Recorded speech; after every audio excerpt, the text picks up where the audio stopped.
Bonjour à toutes et à tous et bienvenue sur Pascal Aquarium Naturel. J'espère que Zod va bien. Aujourd'hui, dans cette vidéo pour laquelle j'avais déjà fait une allusion il y a de nombreuses semaines, mon terrarium, ce terrarium végétal me tient énormément à cœur. Enfin végétal, je sais pas si c'est comme ça on dirait plutôt ce terrarium bocal ou jarre qui sera fermé. Donc il n'y aura pas besoin d'arroser normalement, hein, à moins que ça soit une fois tous les 2 ans ou tous les 3 ans. Mais si vous mettez la bonne quantité d'eau dès le début, il n'y aura aucun souci.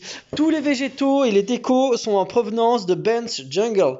Donc c'est une boutique allemande qui propose un large choix de végétaux et de déco pour terrarium. Il propose aussi des plantes rares, des plantes d'appartement, il y a tout ce qu'il faut pour être heureux. Et donc c'est parti. Alors vous allez voir que c'est méga simple en fait.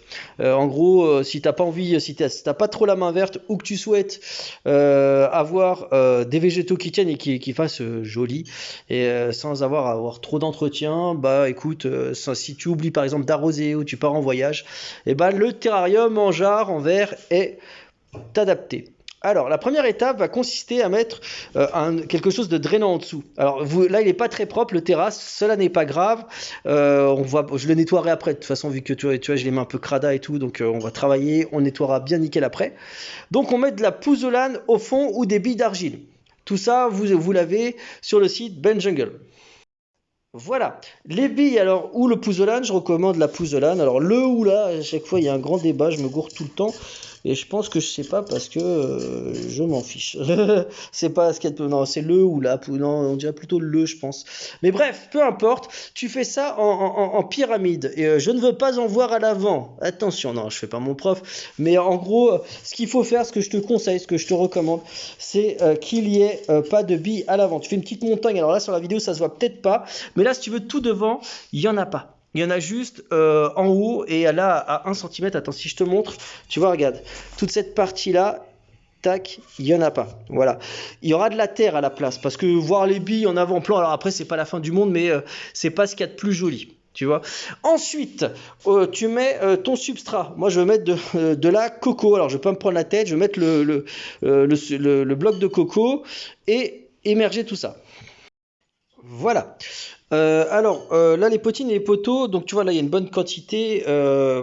Par contre, je ne saurais que trop te conseiller de faire un hardscape. Fais gaffe, hein, c'est maintenant qu'on fait l'hardscape et tout. Enfin, ou après les plantes, c'est toi qui gères, mais qui soit agréable et dispo de tous les côtés. En gros, il faut que ton terrarium, tu puisses le tourner. Pourquoi? Parce qu'en fait, alors à moins que tu aies un éclairage qui vienne sur le dessus, ce qui ne sera pas mon cas, étant donné que j'ai un gros bouchon de liège, comme c'est souvent le cas dans les terrariums de ce type-là, à noter que c'est un gros terrarium, ça, il fait au moins 40 ou 50 de haut, non 40 de haut plutôt, ou 40 et quelques, ah je sais plus, mais c'est du gros machin, regarde mon bras là par rapport, juste pour que tu vois, c'est quand même, c'est assez mastoc.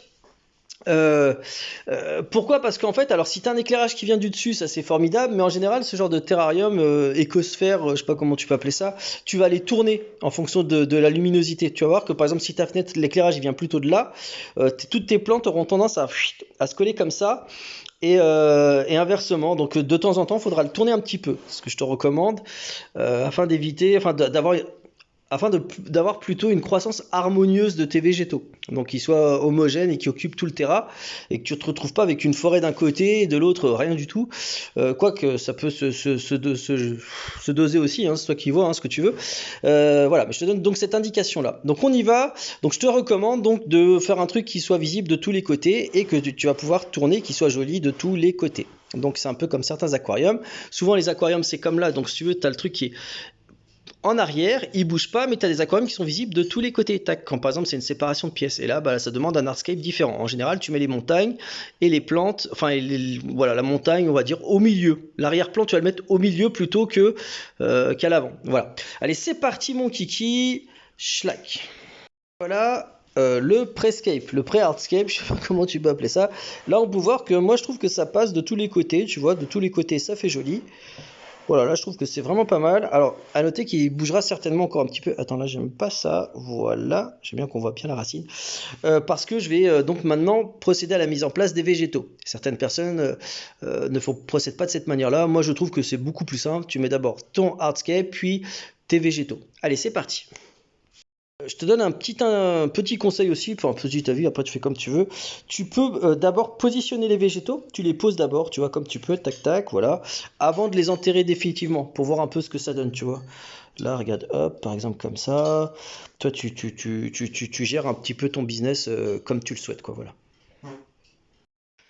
Et voilà les petits et les poteaux. Alors franchement, j'avais encore de la marge en termes de végétaux, mais je ne souhaite pas en mettre davantage. Je trouve que ça sert à rien de saturer. Attends, je vais essayer de mettre le flash. Tac, est-ce que ça apporte un plus? Ouais, ça apporte un petit plus le flash. Regardez-moi ça, comment ça suffit largement, sachant qu'il va y avoir une croissance des végétaux. Là, il y a 3 végétaux, des beaux éléments. Donc vraiment, je te renvoie vers la boutique parce que ce qui compte, c'est de trouver des jolies pièces maîtresses, des jolis végétaux. Et là, on peut voir que, regarde, le terrain, il est magnifique de partout, tu vois. Il est trop trop beau de partout, de tous les côtés. On dirait que c'est le bon côté. Donc ça, c'est nickel. Voilà. Je vais juste m'arranger plus tard pour que la petite plante là soit fixée plutôt avec de la colle. Et puis c'est parti, on humidifie le tout et je vous fais une petite présentation finale. Et voilà. Après avoir humidifié et lavé le terrain, enfin lavé vite fait, hein, il peut être largement lavé davantage. Regardez-moi ça, comment c'est magnifique. Je le tourne, tac. Dans le moindre détail, c'est joli, regarde.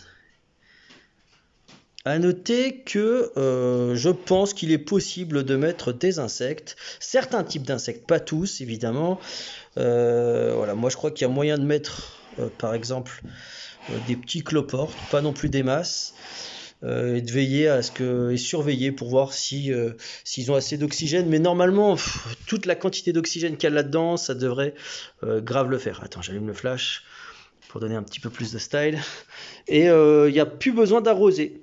Voilà, vous vérifiez de temps en temps évidemment le niveau de comment ça évolue, mais normalement c'est bon, hein, ça peut rester des années comme ça. J'en ai plusieurs, j'en ai déjà 2 là-haut, enfin deux ouais, et ça se porte méga bien, dont un qui a vraiment au moins 5 ans, je pense, 4 ans, 3 ans, ah je sais plus. Moi et les dates, c'est compliqué. Mais ça marche de ouf, donc on peut même dire que quelque part, c'est une manière écologique d'avoir des végétaux vu que l'eau tourne en cercle fermé. Et voilà, s'il y a un petit peu de vue et vous ouvrez, vous pouvez refermer. En fait, vous allez voir dans les jours qui suivent comment le terrarium évolue. On ne le met jamais en plein soleil.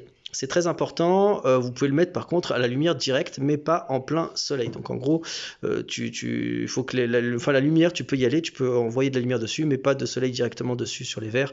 Ça peut développer des algues comme en aquarium, ou c'est vraiment pas top parce que ça peut aussi avoir une montée en température extrêmement intense vu que c'est comme une mini serre. Voilà, donc on évite. Sinon voilà, il n'y a plus qu'à en profiter. C'était vraiment, franchement, moi je le surkiffe ce terrain. Simple, super joli. Hop là. Dans la simplicité. À noter que les végétaux, ils ont tenu mais méga longtemps, c'est un truc de ouf. Tiens, là, je pourrais le nettoyer un petit peu mieux, il y a un petit truc. Ils ont tenu méga longtemps, les végétaux, purée. Et voilà, donc merci de me suivre toujours plus nombreuses et nombreux. À bientôt!